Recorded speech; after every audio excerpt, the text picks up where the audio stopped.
Friends, Stacy Anfinson here with your Torreport Market Update.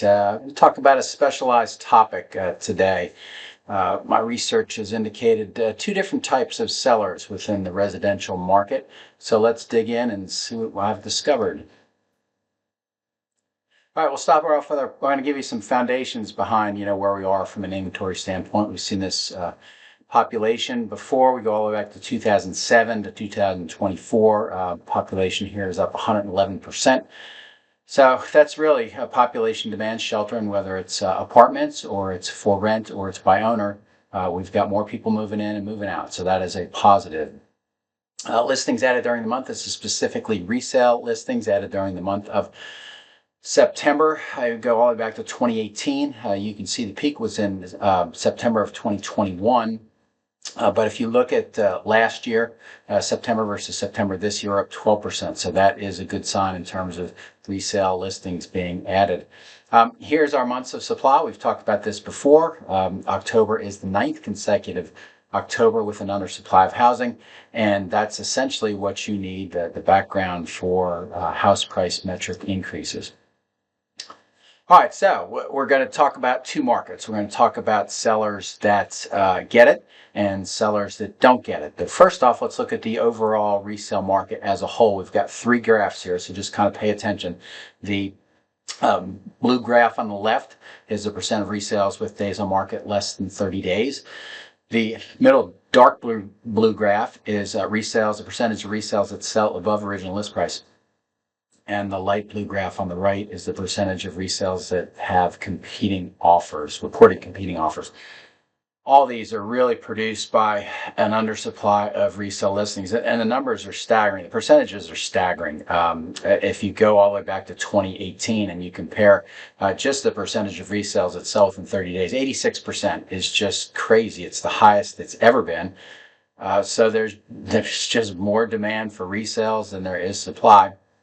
If you look at the percentage of resales that sell above list price, we're at 18%. That's the lowest going back to 2019. But remember, we got the COVID years of 2020 and 2021 in there that really skew everything. And then repeated competing offers at 17% is the lowest it's been since 2020. But still, to have 17% of October resales have reported competing offers is pretty amazing. Okay, so let's kind of look at, keep it these percentages. Okay, so if 86% sell in 30 days, that means 14% don't. If 18 sell above list price, that's about 72% don't. And if there's 17% have competing offers, then about 83% of those don't. So let's see if we can figure out why those that do and don't. And so once again, this is kind of weird, because if you have a severe undersupply of listings, in theory, you should never have a listing change to expired or withdrawn. And so this is the percent of end of month inventory with the status change to expired or withdrawn. Expired is the listing period, the contract period is expired. Withdrawn could be any reason.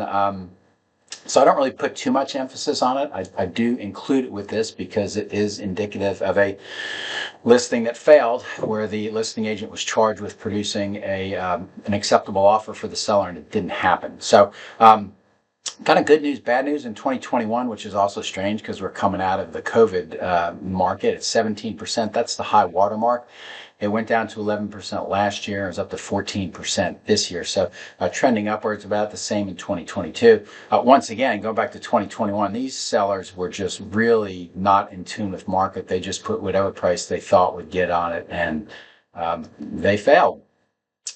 Now, one of the indicative things, if you don't have a buyer, you're going to drop your list price. So the green bars, we talked about this on one of our previous reports. The green bars are Octobers of 2022, 23, and 24.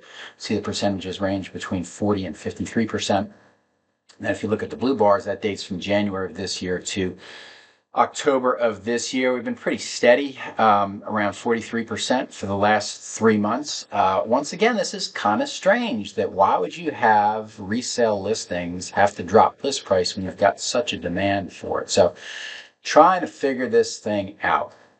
So here's where I come up with the answer to it. This graph will show you the sales price original list price ratio for sold resale listings based upon days on market brackets in 10. So this is where I look at the data and I see that 10 days is kind of the determining factor in terms of whether buyers think that a listing is priced correctly or not. Within 0 to 10 days, you're going to get 100% on average. These are for October resales. This percentage is down actually a little bit. It was as high as 102 and 103% during this year. But look what happens on the 11th day. You got a 2% discount on the 21st day. You get a 3% discount on the 32nd day. Or on the 31st day, you get a 4% discount. Stays the same there. Drops to a 6% discount on the 51st day, stays there for the 61st day, and then it goes down in a linear fashion to bottoms out. I stopped counting it at 100 days where it's 9%. So whenever I see data that performs in a linear fashion, it doesn't really happen a lot, but it does in this. And to me, the data speaks specifically to buyers recognizing correct list price in days on market increments. Okay, so what percentage of listings sell within that period? Well, 38%, if you look over here, sell within 10 days. That's kind of amazing, but once again, if you have a severe undersupply of listings, why don't all of them sell within 10 days? Well, 16% sell within 11 to 20 days, and 11% sell within 21 to 30 days. And if you look out here at the percentages, they go down as days on market increases. And so really what buyers have the ability to do is when they go whatever portal they're looking at things and they see a house on the 11th day, shockingly they say, what's wrong with the listing? So for those of us who've been in the business a long time, it's really a head scratcher for us, but it really shows you how discerning market participants are in terms of list price. Now, you may be watching this and thinking, okay, he's going to tell us how it gets to the 11th day. No, I'm not, because I don't know. I just think it's mysterious. The buyers just have the ability to know that if it's not on the market, if it's on the market on the 11th day, then they're going to discount it. But how it gets to that 11th day, I don't know, because remember, the background here is a severe undersupply of listings. This chart's going to look at closed resale listings, and this is the days on market with no price change, which is the dark blue bar, and the light blue bar is the days on market with a price change, at least one price change. This goes back to October of last year through October of this year. And if you look at the spread between these two, 14 days is the average if you don't have, this is for all sold listings, and then 68 days is the day for that. So once again, if you're sitting down with your seller and you're discussing price and there's a disagreement, which a lot of times there probably is, you can convey to them the penalty for being wrong on price is about 50 days. So if you want to have your listing on the market and keep it clean for 2 more months than you need to, then pick the wrong price, and that will absolutely happen to you.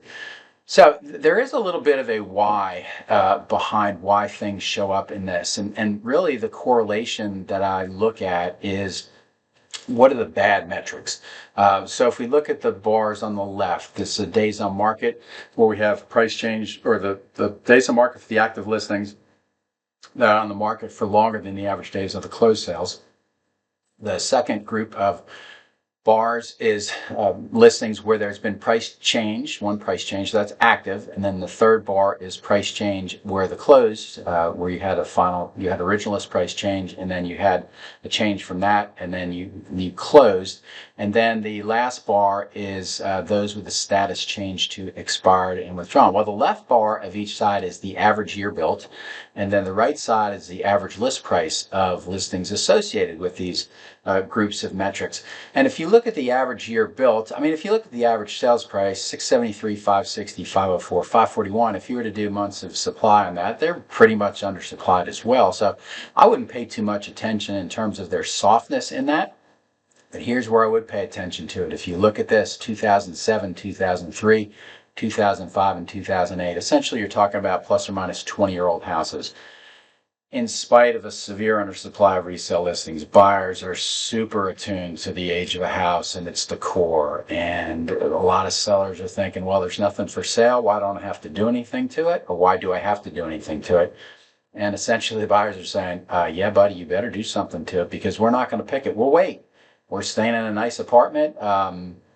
We just don't have, even though there's nothing for sale, there's really not a lot of urgency for us to do something, because as many of you have told me, buyers want what they want, and if they don't get it, they're not going to buy it. So those of you with listings that are 20 to 30 years old and have had moderate updatings or just a little bit amount of updatings, you got to convey to their sellers that these have to be priced on the lower end of your suggested price range. Okay, so we're going to wrap it up here. Thanks. I know this is a little bit over 10 minutes right now, but this is a lot to digest, and this is something I feel the data is speaking loudly to me, and I get a lot of discussion and questions from listing agents about this. So bullet point number 1, buyers discern whether a list price is correct within 10 days of initial list. And number 2, if there are no showings and offers within the first 10 days, buyers deem the listing to be overpriced. Number 3, sellers who do not drop list price on the 11th day will be penalized in terms of days on market and offers as a lower percentage of original list price. And then older houses have a higher probability of status change to expired or withdrawn. That's not all of them, but they have a higher probability of that. So keep that in mind if you're going out there with that. Once again, the services I provide: appraisals, mortgage, reload attorneys, sellers, buyers, every referral, anybody that needs an opinion, unbiased third-party opinion on real property, I can help you out. TAR report, and I do consulting as well. So if you like the video, thumbs up to that. For more information on this and other topics, visit www.tarreport.com. There's my contact information there. Thank you very much for listening to this. Hope it is beneficial for you, those of you who are dealing with stubborn sellers. So once again, we'll see you next time.